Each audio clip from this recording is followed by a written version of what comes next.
Hey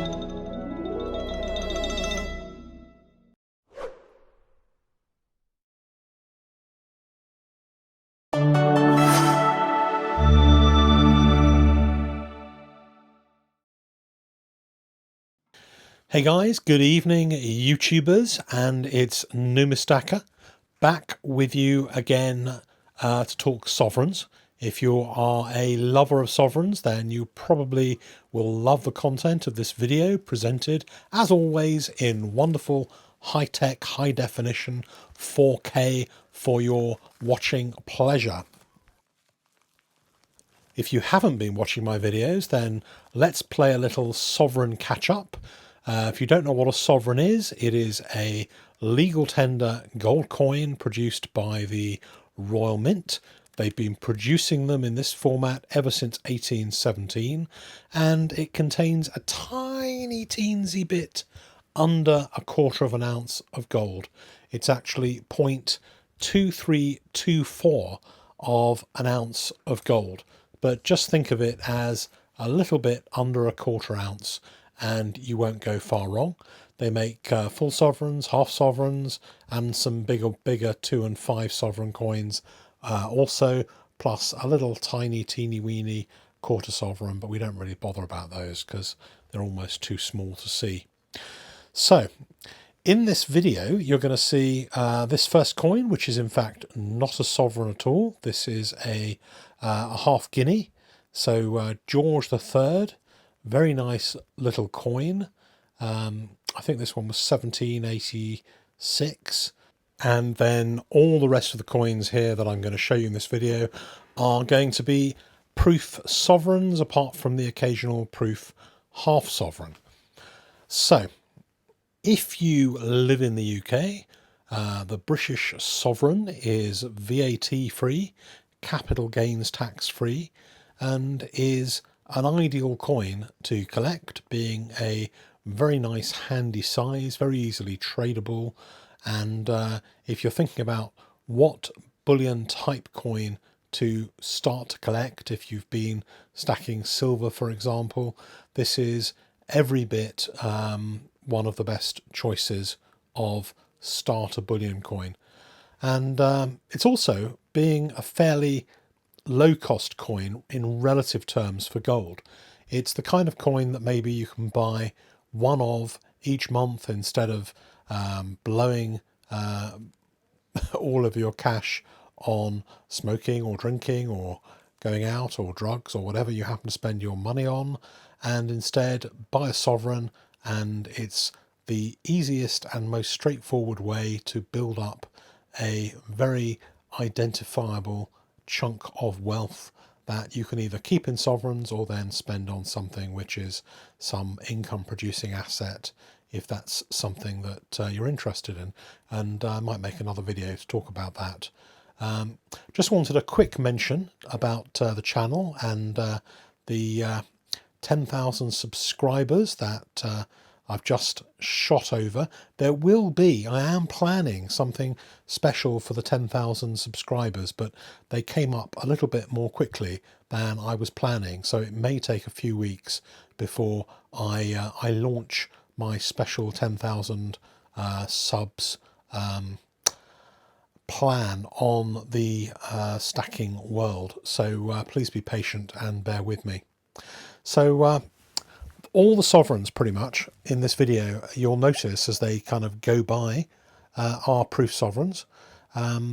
The sovereigns range from early 1980s up to 2018. And it's interesting looking at all the different coins to see just the improvement in overall production quality between the 80s and today, in terms of the frosting and the strike. It seems much nicer on more recent proof sovereigns compared to even some of the ones of 10, 15, 20 years ago. Some of these sovereigns are straightforward proof sovereigns. In years there were lots and lots of proof sovereigns, and they can be pretty much the same cost as bullion sovereigns to pick up.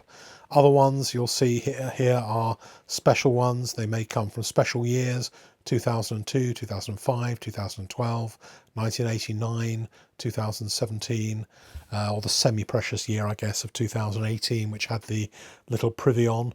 And I think there's one or two of them here that are kind of a little bit more special than that, in the sense that there's a pie fort one, which is twice the thickness, and there is a strike on the day plain rim one as well from 2018.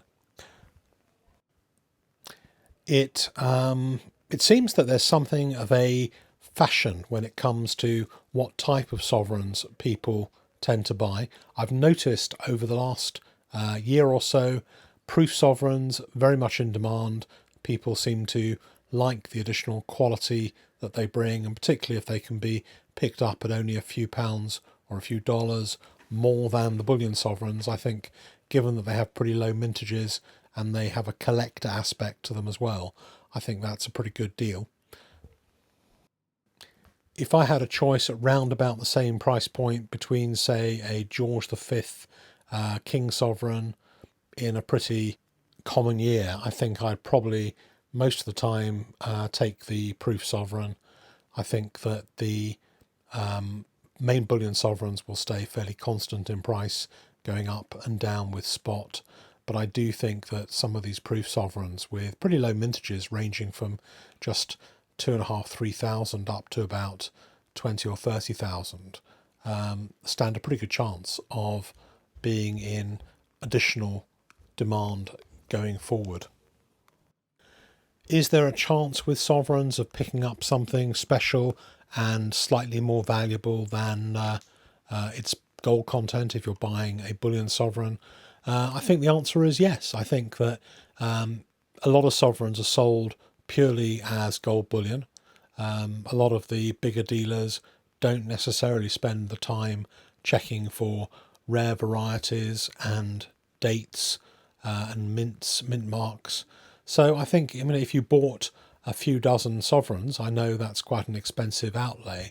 I think the chances of sorting through them and finding at least two or three that are worth more than the spot bullion price that you'll have paid, I think would be quite an interesting thing. And with sovereigns, because they're so easily tradable, it's always going to be a pretty easy thing to buy a load of sovereigns, check them through for varieties and mint marks, keep the rarer ones, and then sell the balance of them back into the market for the price you paid. So it's a little bit like a higher stakes game of looking over pennies or kind of dimes or whatever you guys do in terms of coin roll hunting.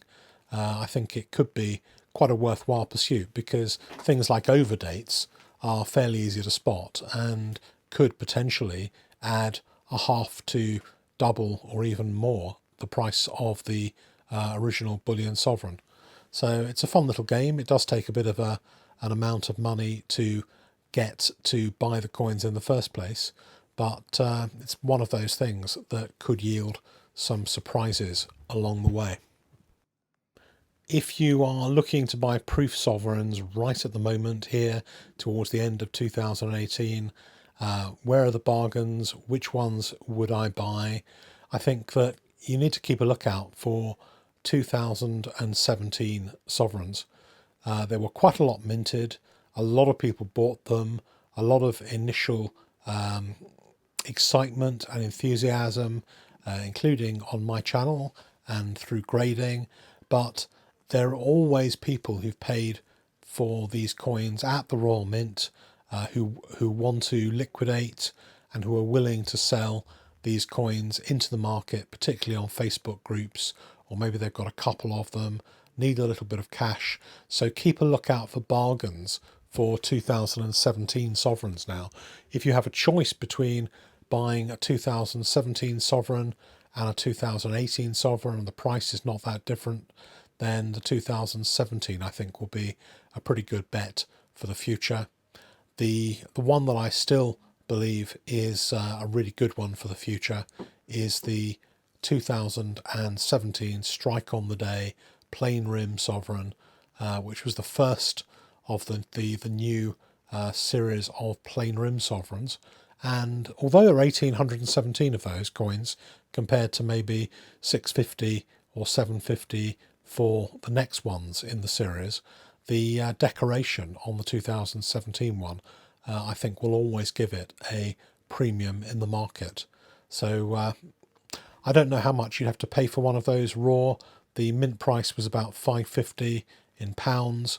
So, and if you're lucky, you might pick one up for around about the mint price, or even a little bit under if you find the right buyer who's desperate to unload. So it's certainly worth keeping an eye out. Keep an eye out for these ones as well, these Node Design 2005 sovereigns. They are slightly cheaper than the 2002 sovereigns. This one, for example, a little bit cheaper in proof when you buy them, but there are quite a few around, and I think that that one is only going to go up in value in the future. So you'll be glad to hear that, to the best of my knowledge, no sovereigns were harmed during the making of this video. All of these sovereigns will be packaged up very securely and sent off to NGC to be encapsulated in their very wonderful plastic slabs, and a lot of these coins will actually also be conserved by NCS. There are a few little handling marks and a few copper spots, and so they'll receive their treatment before encapsulation.